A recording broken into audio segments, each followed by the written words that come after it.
ಈಗ ಹಬ್ಬದ ಸೀಸನ್ ಆಗಿರೋದ್ರಿಂದ ನಾನು ಜಾಸ್ತಿ ಹಬ್ಬದ ರೆಸಿಪೀಸ್ಗಳನ್ನು ಅಪ್ಲೋಡ್ ಮಾಡ್ತಾ ಇದ್ದೀನಿ.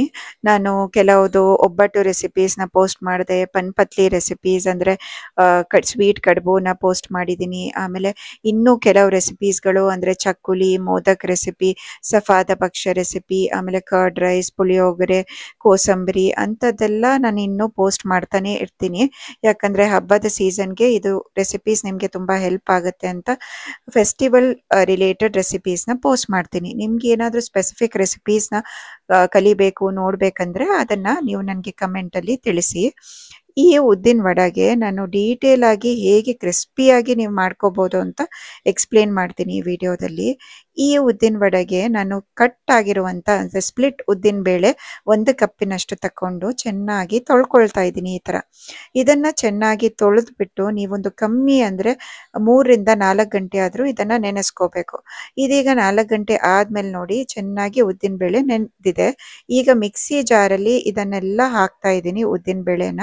ಆಮೇಲೆ ಒಂದು ಚಿಕ್ಕ ಪೀಸು ಶುಂಠಿಯನ್ನು ಹಾಕ್ಕೊಂಡಿದ್ದೀನಿ. ನೀರನ್ನು ಹಾಕ್ಕೊಂಡು ಚೆನ್ನಾಗಿ ನೀವು ಗ್ರೈಂಡ್ ಮಾಡ್ಕೋಬೇಕು. ನೀರು ಜಾಸ್ತಿ ಹಾಕ್ಕೊಳಕ್ಕೆ ಹೋಗಬೇಡಿ. ಅರ್ಧ ಗ್ಲಾಸಿನಷ್ಟು ನೀರು ಹಾಕಿದರೆ ಸಾಕು. ಈ ಥರ ಗ್ರೈಂಡ್ ಮಾಡ್ಕೋಬೇಕು. ಉಪ್ಪು ಹಾಕಿನೂ ಗ್ರೈಂಡ್ ಮಾಡ್ಕೋಬೋದು. ಇದನ್ನು ನಾವು ಈಗ ಸೈಡಲ್ಲಿ ತೆಗೆದಿಟ್ಕೊಳ್ಬೇಕು. ನೋಡಿ ಈ ಥರ ಹದಕ್ಕೆ ಗ್ರೈಂಡ್ ಮಾಡ್ಕೊಳ್ಳಿ. ನೀರು ಹಾಕಲಿಕ್ಕೆ ಜಾಸ್ತಿ ಹೋಗಬೇಡಿ, ಸ್ವಲ್ಪ ಸ್ವಲ್ಪನೇ ನೀರು ಹಾಕ್ತಾ ಗ್ರೈಂಡ್ ಮಾಡಿ. ಯಾಕಂದರೆ ಈ ಥರ ಕನ್ಸಿಸ್ಟೆನ್ಸಿ ಬಂದ್ರೇ ನೀವು ನೀಟಾಗಿ ರೌಂಡಾಗಿ ವಡಾನ ಪ್ರಿಪೇರ್ ಮಾಡ್ಬೋದು. ಈಗ ನಾನು ಸ್ವಲ್ಪ ಕರಿಬೇವು ಫ್ರೆಶ್ ಆಗಿರೋ ಅಂಥದ್ದು ಹಾಕ್ತಾ ಇದ್ದೀನಿ. ಕಟ್ ಮಾಡಿರೋ ಚಿಕ್ಕ ಚಿಕ್ಕದು ಕೊಕೊನೆಟ್ ಪೀಸಸನ್ನು ಅಂದರೆ ತೆಂಗಿನಕಾಯಿ ಪೀಸಸನ್ನು ಹಾಕ್ತಾ ಇದ್ದೀನಿ.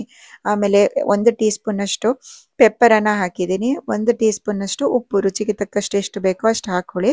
ಆಮೇಲೆ 1/4 ಟೀ ಸ್ಪೂನಷ್ಟು ಸೋಡಾ ಹಾಕಿದ್ದೀನಿ. ಸೋಡಾ ಹಾಕೋದ್ರಿಂದ ಉದ್ದಿನ ವಡ ತುಂಬಾ ಸಾಫ್ಟಾಗಿ ಚೆನ್ನಾಗಿ ಬರುತ್ತೆ, ಉಬ್ಬತ್ತೆ. ಹಾಗಾಗಿ ತುಂಬ ಚೆನ್ನಾಗಿ ಬರುತ್ತೆ. ನೀವು ಸೋಡಾ ಹಾಕಿ ಒಮ್ಮೆ ಟ್ರೈ ಮಾಡಿ. ನಿಮಗೆ ಸೋಡಾ ಬೇಡ ಅಂದರೆ ಅದನ್ನು ಸ್ಕಿಪ್ ಮಾಡ್ಬೋದು. ಈಗ ಉದ್ದಿನ ವಡಾನ ನೀವು ಮಾಡ್ಕೋಬೇಕಂದ್ರೆ ಶುರುವಿಗೆ ನೀರನ್ನು 2 ಕೈಗೆ ಹಾಕ್ಬಿಟ್ಟು ಈ ಥರ ರೌಂಡ್ ಮಾಡಿ ನೀವು ಹೋಲನ್ನು ಮಾಡ್ಕೋಬೇಕು. ನೋಡಿ ಪುನಃ ತೋರಿಸ್ತಾ ಇದ್ದೀನಿ. ಈ ಥರ ನೀರು ಹಾಕಿ ನೀವು ಇದೇ ಕನ್ಸಿಸ್ಟೆನ್ಸಿಗೆ ಹಿಟ್ಟನ್ನು ನೀವು ರೆಡಿ ಮಾಡಿಕೊಂಡ್ರೆ ನಿಮಗೆ ಉದ್ದಿನ ವಡ ಮಾಡೋದು ಏನೂ ಕಷ್ಟ ಇರಲ್ಲ. ತುಂಬಾ ಕ್ರಿಸ್ಪಿಯಾಗಿ ಬರುತ್ತೆ ಈ ಉದ್ದಿನ ವಡ. ನಾನು ಯೂಶಲಿ ಗ್ರೈಂಡ್ರಲ್ಲಿ ನಾನು ಉದ್ದಿನ ವಡಾನ ಮಾಡ್ತೀನಿ. ಯಾಕಂದರೆ ಜಾಸ್ತಿ ಒದಗತ್ತೆ ಹಿಟ್ಟು. ಆದರೆ ನಿಮಗೆ ತೋರಿಸಲಿಕ್ಕೋಸ್ಕರ ನಾನು ಮಿಕ್ಸಿಯಲ್ಲಿ ಮಾಡ್ತಾ ಇದ್ದೀನಿ. ಯಾಕಂದರೆ ಮೊದಲಿನ ರೆಸಿಪೀಸಲ್ಲಿ ನಾನು ಗ್ರೈಂಡ್ರಲ್ಲಿ ಮಾಡಿ ತೋರಿಸಿದ್ದೀನಿ. ಇದರಲ್ಲಿ ನಾನೀಗ ಮಿಕ್ಸಿ ಜಾರಲ್ಲಿ ಮಾಡಿ ತೋರಿಸಿದ್ದೀನಿ. ಈಗ ನಾನು ಕಾಯಿಸಿರುವ ಎಣ್ಣೆಗೆ ವಡವನ್ನು ಒಂದೊಂದಾಗಿ ಈ ಥರ ಹಾಕ್ಕೊಳ್ತಾ ಇದ್ದೀನಿ.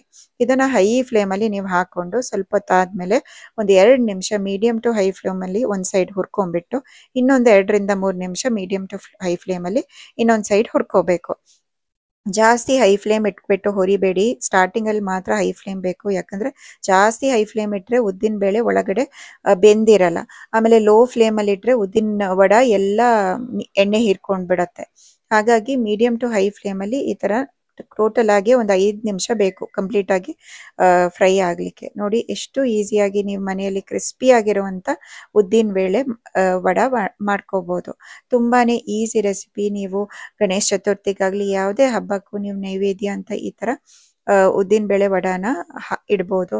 ಆಮೇಲೆ ನಿಮಗೆ ಈಗ ಸ್ನ್ಯಾಕ್ ಟೈಮ್ ಇಲ್ಲ ಬ್ರೇಕ್ಫಾಸ್ಟ್ಗೆಲ್ಲ ಮಾಡಬೇಕಂದ್ರೆ ಈ ರೆಸಿಪಿಯನ್ನು ಫಾಲೋ ಮಾಡ್ಕೊಳ್ಳಿ. ನಾನು ಹೇಳಿರುವ ಕನ್ಸಿಸ್ಟೆನ್ಸಿಗೆ ನೀವು ಗ್ರೈಂಡ್ ಮಾಡಿಕೊಂಡು ಸೋಡಾ ಹಾಕೋದ್ರಿಂದ ಇನ್ನೂ ಎಕ್ಸ್ಟ್ರಾ ಫ್ಲಫಿನೆಸ್ ಆಗಲಿ ಅದರದ್ದು ರುಚಿನೇ ಬೇರೆ ಇರುತ್ತೆ. ಅದನ್ನು ಟ್ರೈ ಮಾಡಿ. ಯೂಶಲಿ ರೆಸ್ಟೋರೆಂಟ್ಸ್ ಆಗಲಿ ಹೋಟೆಲಲ್ಲಿ ಈ ಥರ ಮಾಡ್ತಾರೆ. ನಿಮಗೆ ಇಷ್ಟ ಆದರೆ ದಯವಿಟ್ಟು ವಿಡಿಯೋನ ಲೈಕ್ ಮಾಡ್ಲಿಕ್ಕೆ ಮರಿಬೇಡಿ. ಆಮೇಲೆ ಚಾನಲನ್ನು ಸಬ್ಸ್ಕ್ರೈಬ್ ಮಾಡಿ. Thank you.